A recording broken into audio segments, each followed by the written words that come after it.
Good morning mga katuto! Welcome sa ating channel. Ngayon ay pag-uusapan natin ang isang napakahalagang usapin para sa lahat na may sasakyan. Motorsiklo man, kotse, electric or hybrid, at para sa mas malinaw, lahat po na klase ng sasakyan na nireregulate ng LTO. Kung ikaw ay bumili o nagbenta ng sasakyan, kahit matagal na ang naging transaksyon ninyo, kailangan mong malaman ang tungkol sa bagong administrative order ng LTO, ang AO 2024-46. Bagamat itinigil sa alam natin lahat o sinuspindi ang pag-implement ng nasabing AO, sabi ng LTO, pwede itong maipatupad sa taong 2025 matapos ang mga konsultasyon na gagawin sa iba't ibang sektor. Sa video na ito, ipapaliwanag natin ang mga bagong polisiya sa pag-transfer ng ownership ng sasakyan, ang mga posibleng multa or penalidad kung hindi ka sumunod, at kung ano ang dapat gawin ng mga nagbenta o bumili ng sasakyan bago pa ang paglabas ng administrative order na ito. Inaanyahan ko po kayo na tapusin ang video na ito na ginawa nating Q&A approach para sa komprensibo at malinaw na pagpapaliwanag at sabay-sabay tayong matuto dahil kaalaman mo ito. Ano ang LTO AO 2024-46? Ito mga katuto ay isang administratibong kautusan na naglalayong magbigay ng mahigpit na panuntunan sa pag-transfer ng ownership ng mga sasakyan. Sakop nito ang lahat na motor vehicles, mula motorcycle, kotse, electric or hybrid, at lahat po na klase ng sasakyan na nireregulate ng LTO. Layunin nito na madaling mailipat sa tamang pangalan ang mga sasakyan matapos ang bintahan, upang maiwasan ang anumang komplikasyon o problema nagbenta o bumili. So pag-usapan natin ito mga katuto ng detalyado. Kailan ito inalabas at naging epektibo? Inalabas ang AO 2024-46 noong October 30, 2024 at naging epektibo 15 days after may publish sa Newspaper of General Circulation. So to be exact, ang naturang memorandum ay epektibo mula September 16, 2024. Ano ang legal basis ng kautusan na ito? Alam ko lahat tayo dito interesado, Bukod sa RA 4136 as amended or ang Land Transportation and Traffic Code na nagsasabi na mandato ng LTO at nasa kanilang kapangyarihan ang pag-prescribe ng mga procedures para sa pag-transfer ng ownership ng mga nabenta na motor vehicles. Kasama na po dyan lahat. Basta nireregulate ng LTO, mapasasakyan man, motorsiklo. Ang dalawa pa po na mga batas na naging basihan sa bagong kautusan na ito ng LTO, lalo na pagdating sa mga multa na lahat tayo ay nawindang, ay ang Motorcycle Crime Prevention Act of 2019 at ang Anti-Carnapping Act of 2016. Ano ang mga mahalagang deadline na dapat tandaan? Sa mga nagbenta o seller, kailangan mong ipaalam sa LTO ang sale transaction within 5 days mula sa petsa ng transaksyon o date ng notaryo sa deed of sale o actual na turnover ng motor vehicle or motorcycle, whichever is earlier. Kung alin po ang maunang date, doon magsisimula yung 5 days. Sa bumili naman or buyer, kailangang may transfer sa iyong pangalan ang ownership ng sasakyan sa loob ng 20 working days. So ito malinaw ha, 20 working days mula nang makuha o ma-deliver sa iyo ang sasakyan ng nagbenta. Okay? So kapag hindi nasunod ang mga deadline na ito, may posibilidad po no na mapatawan tayo ng multa or penalidad na tatalakayin natin mamaya. Ang mahalaga ay magawa ang mga ito sa itinakdang deadline para maiwasan po natin ang problema. Ano-ano naman ang mga dokumentong kailangang ihanda? Upang makasunod sa bagong LTO-AO, kailangang ihanda ng seller at buyer ang tamang mga dokumento tulad ng mga sumusunod. Sa nagbenta o seller, ang official receipt at certificate of registration ng sasakyan. Pangalawa, isang notarized na deed of sale or deed of donation or any deed of conveyance. Ang pangatlo, dalawang valid na government issued IDs mula sa buyer at seller. Kung ang seller or buyer ay lehitimong may driver's license, so tandaan po natin ito sila ay obligadong i-present ang driver's license na isa sa dalawang valid IDs na requirement. Kung walang na-presentang driver's license, ang LTO po ay i-verify kung ang mga parties involved, ibig sabihin si buyer at seller, ay lehitimong holder ng valid Philippine driver's license. Kung foreigner naman ang nagbenta or binintahan, pwede na ang driver's license na inisyu ng kani-kanilang mga bansa. Okay, tapos na tayo kay seller. Sa bumili naman or kay buyer, ano ang mga dokumentong kailangan niyang ihanda? Una, isang notarized na deed of sale o deed of donation or any deed of conveyance. Okay? Pangalawa, ang original official receipt at certificate of registration ng sasakyan.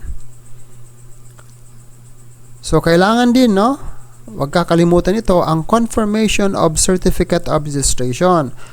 Kung ang mga dokumento ay inisyu ng ibang LTO office outside the region.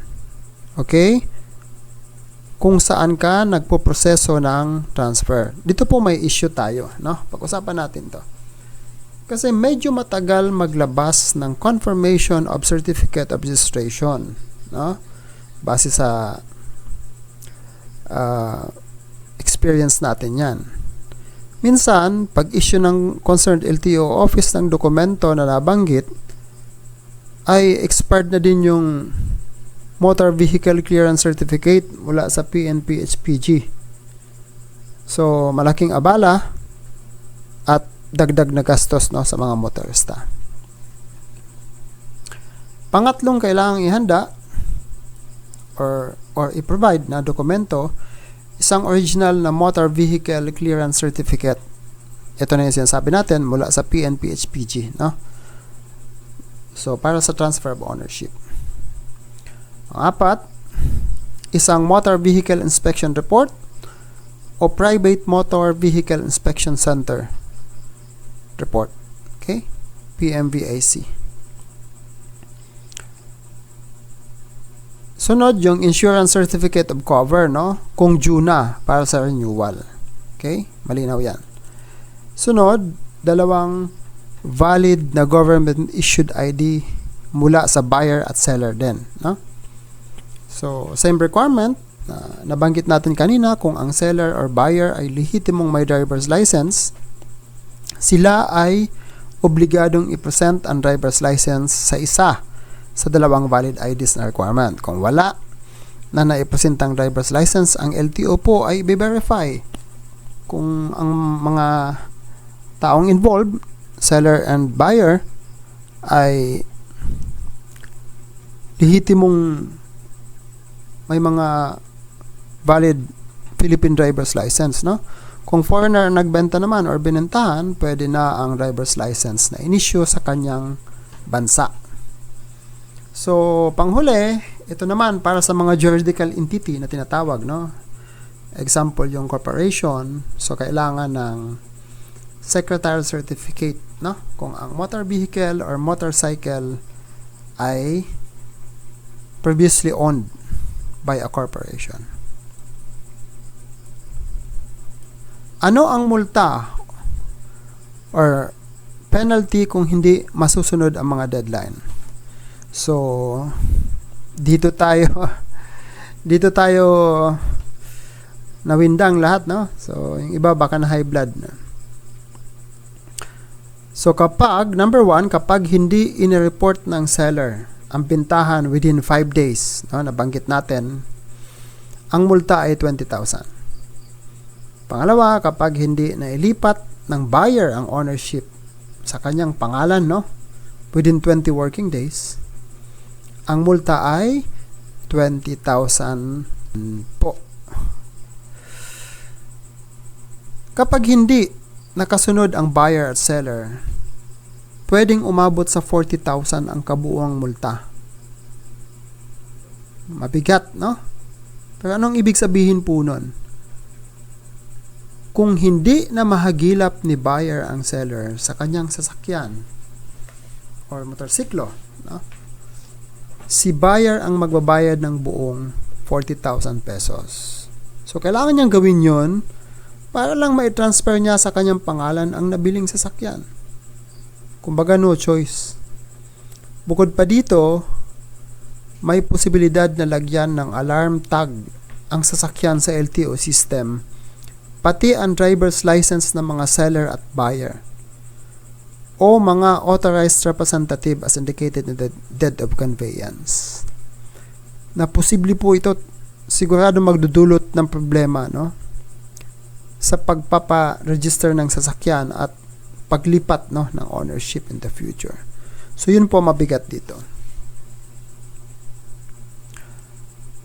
Paano kung matagal na akong nagbenta o bumili ng sasakyan pero hindi natapos ang transfer? So ito po ang tanong ng napakadaming motorista, no? Napakahalagang tanong po ito. Ang AO 2024-46 ay hindi lang para sa mga bagong transaksyon, kundi pati na din sa mga bintahan na nangyari pa bago ang nasabing kautusan, ngunit hindi na ilipat sa maayos ang ownership ng unit, no? Pag-usapan po natin ito. So ito yung pinaka-issue talaga sa ngayon, no? So alam natin ang sistema ng bintahan, no? Tulad ng open deed of sale, no? So sa ngayon, sa mga nagbebenta or nagbenta na seller, kung matagal mo nang naibenta ang isang sasakyan pero hindi na i-transfer ang ownership, alam natin na ikaw pa din ang registered owner. Ibig sabihin, ikaw pa din ang mananagot sa mga aksidente o traffic violation na kinasangkutan ng sasakyan. Kung yun lang ang kakasangkutan, no?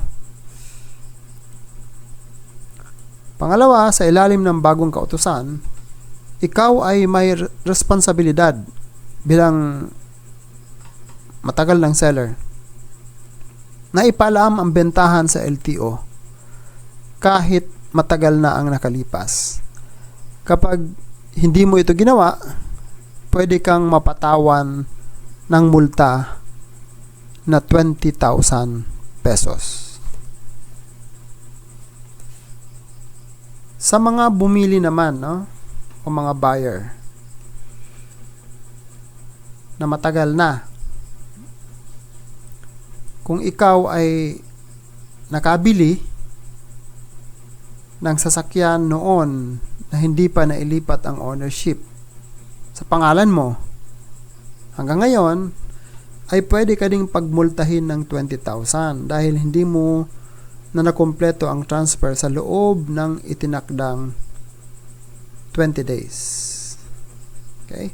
Ang mabigat dito, na banggit na nga natin, no, kanina, pag hindi mo mahagilap yung nagbenta sa iyo ng sasakyan, so bale ang babayaran mo ay 40,000 kasi yung penalty or multa ni seller, siyempre no choice ka, ikaw din ang magbabayad para lang may transfer sa pangalan mo ang ownership. Na? Yan ay kung kumpleto ang papeles, no, na napirmahan ni seller. So, ibang usapin kung walang mga dokumento. So, mabigat talaga. At in addition, no, may possibility din na lagyan ng alarm ang sasakyan, no? Of course, magdudulot to ng problema sa pagpa-register o sa muli mong pagbebenta ng unit. Kaya mahalaga po na asikasuhin agad ang transfer para maiwasan ang mga legal na komplikasyon.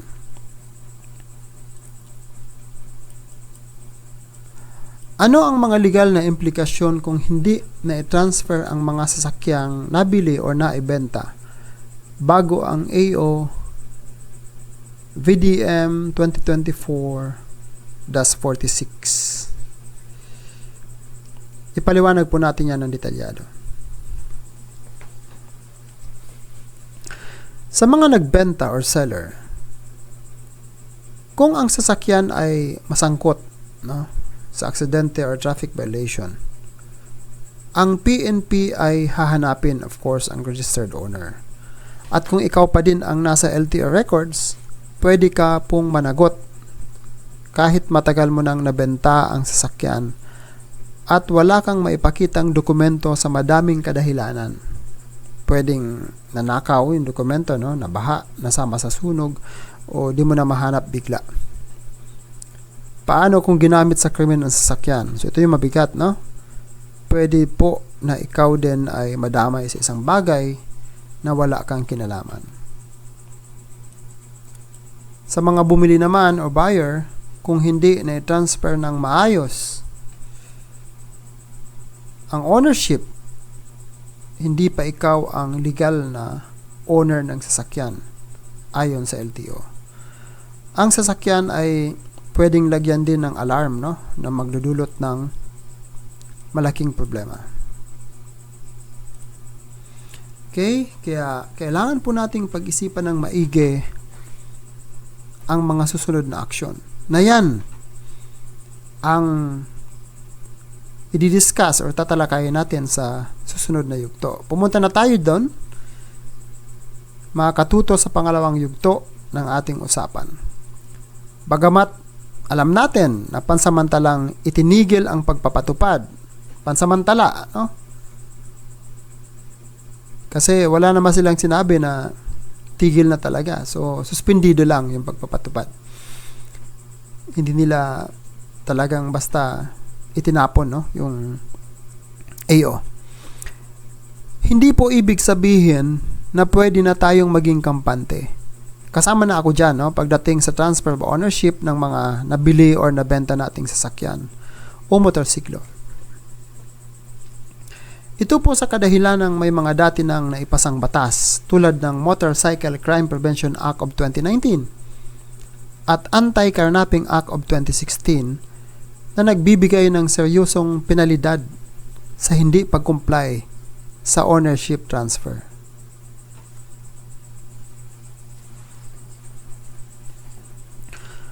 So tanong, ano ang dapat nating gawin habang itinigil muna ang implementasyon ng controversial na LTO administrative order tungkol sa pag-transfer ng nabili o nabentang sasakyan o motorsiklo?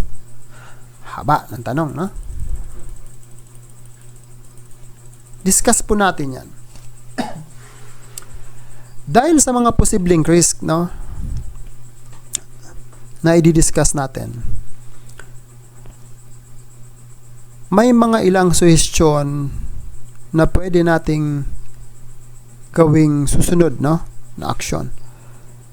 So una dyan, samantalahin natin ang sitwasyon ngayon ng pagtigil sa implementasyon ng memorandum. So, kumpletuhin natin ang lahat ng dokumento gaya ng deed of sale signed by the seller and have it notarized. Kung kumpleto ka naman, then number 2, magpunta na tayo sa pinakamalapit na LTO office, no? At asikasuhin ang transfer of ownership para updated ang record ng ating sasakyan o motorsiklo. Pangatlo na pwede natin gawin, syempre, panatilihin na tama at readable ang plaka ng motorsiklo bilang pagsunod sa Motorcycle Crime Prevention Act. So ito, alam natin na hindi pa to maipatupad, no, fully, but time will come, no. So ngayon pa lang, kumbaga, ugaliin na natin na sundin ito. Pang-apat, i-check ang registration record at siguraduhin ikaw ang nakatala upang maiwasan ang problema kung sakaling may issue sa ownership. So yun, gagawin natin yun. So meron naman tayong file number, no, or na pwede tayong i-check, no? May account tayo sa LTO system, so pwede nating ma-check doon. At of course, nasa atin naman yung mga dokumento, so alam natin kung tayo na ba ang registered owner as per the certificate of registration o hindi pa. Ano ang Motorcycle Crime Prevention Act of 2019? At bakit ito mahalaga? Ngayon naman ay discuss natin ang ilang probisyon ng batas na Motorcycle Crime Prevention Act na isa sa mga naging basis ng AO 2024-46.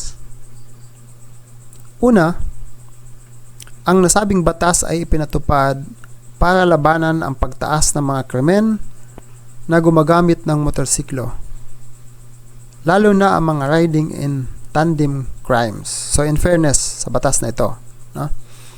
Layunin ng batas na ito na siguraduhin may tamang pagpaparehistro at transfer ng ownership sa bawat motorsiklo upang madali itong matunton kung sakaling masangkot sa krimen. So, kailangan ding may tamang plate number, plate size na malinaw at mababasa mula sa malayo.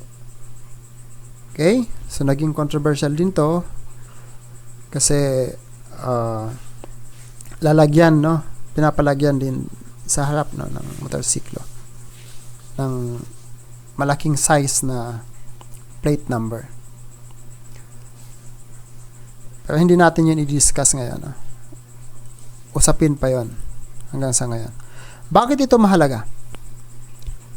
So, simple lang, ang pagbibigay ng tamang ownership record ay nakakatulong sa otoridad na agad matukoy ang motorsiklo na posibleng may kaugnayan sa krimen. So, bukod dito, kapag hindi magawang may transfer ang ownership, posibleng pagmultahin ang registered owner o pwede pang masangkot sa mas mabigat na kaso. Okay? So, yun po yung pinakalayunin ng batas.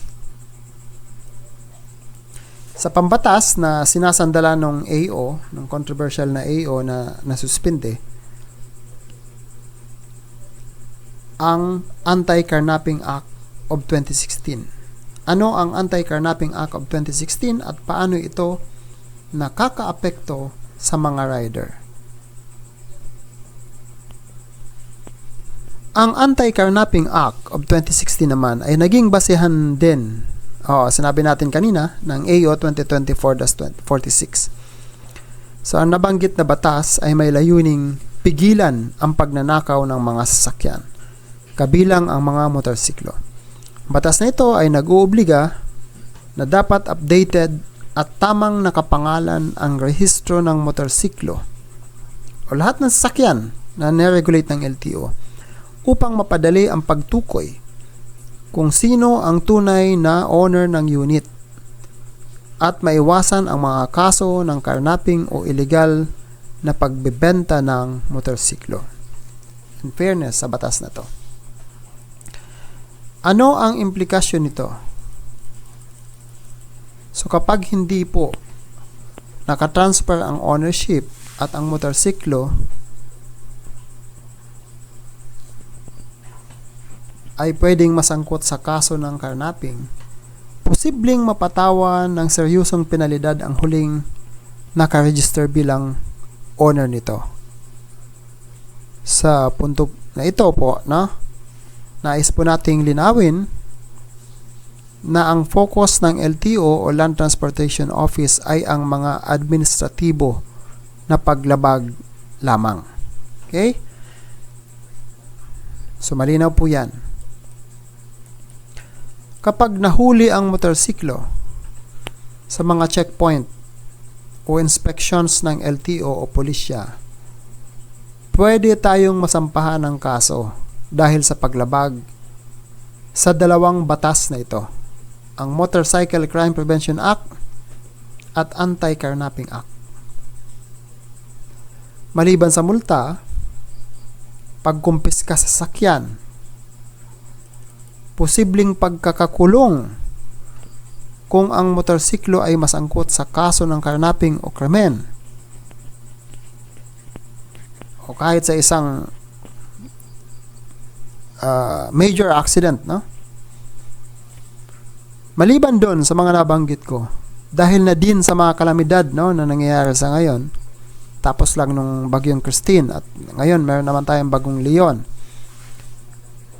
Tulad ng bagyo o pagbaha, kung mawala po ang original na official receipt at certificate of registration, ay tanging ang registered owner lamang ang pwedeng mag-request ng duplicate copy ng mga nasabing dokumento. So, ang problema po ngayon, kung hindi na po natin mahagilap ang nagbenta. Napakadami pong ganyang pagkakataon. Hindi lang isa. Baka 1 milyon.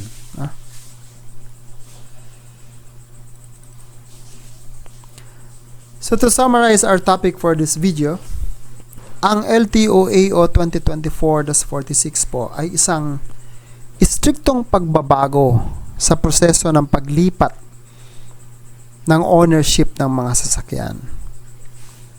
Madami itong epekto tulad ng inconvenience sa mga motor vehicle owners, So, dapat gumawa ng isang hakbang dito ang LTO, Gamitin yung teknolohiya para mabawasan ang inconvenience, sa pinagsisilbihan nilang taong bayan kasi public service sila eh.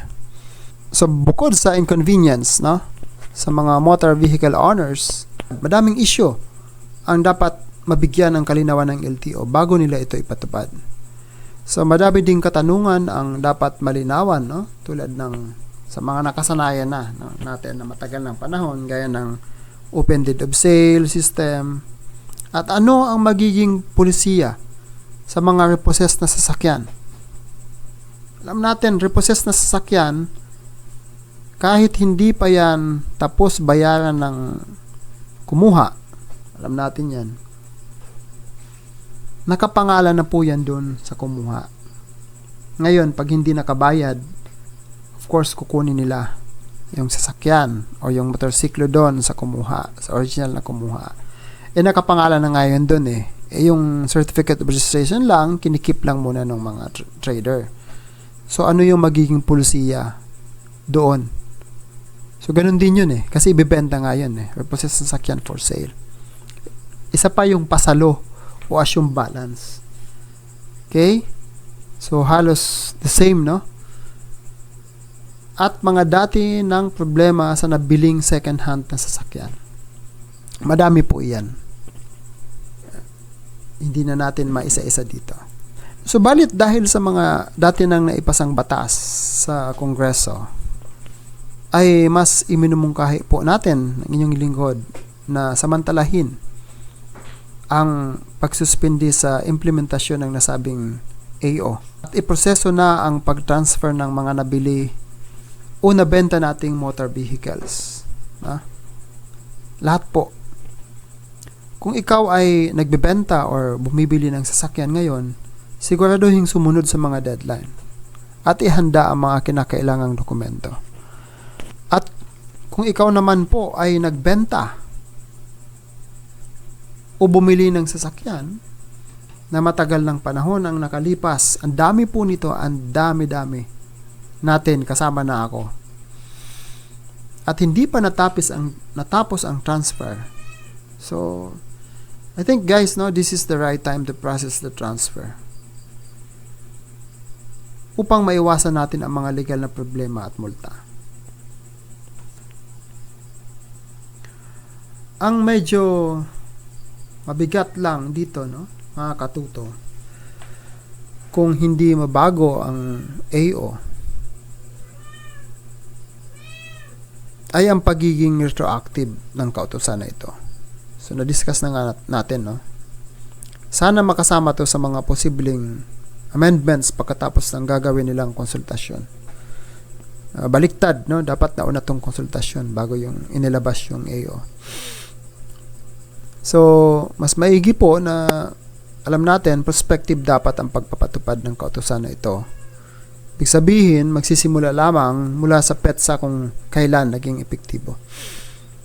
At i-quote ko lang ang sinabi ng isang sikat na TV broadcaster, na pag ito ipinatupad ng ganun ka-estrikto, ay mukhang dadami ang ituturing na kriminal, dito sa Pilipinas. Ang dami-dami po natin ito. Lahat, di naman lahat, yung may mga problema sa transfer of ownership ng mga motorista. Kasi yung AO ay nakasandal sa mga naipasa ng batas. Okay? Noong 2016 pa yung isa at yung 2019. So, hanggang dito na lang mga katuto. Kung mayroon kang mga tanong o kailangan ng dagdag na paliwanag, mag-iwan lang ng komento sa ibaba. Huwag kalimutang i-like, mag-subscribe at pindutin ang notification bell para sa mga mahalagang updates tulad ng ganitong content para sa impormasyon ng lahat ng motorista. So sana ay meron akong naiambag sa inyong kaalaman sa pamamagitan ng presentasyon na ito. Salamat sa panunood mga katuto, hanggang sa muli at mag-ingat po tayo sa daan.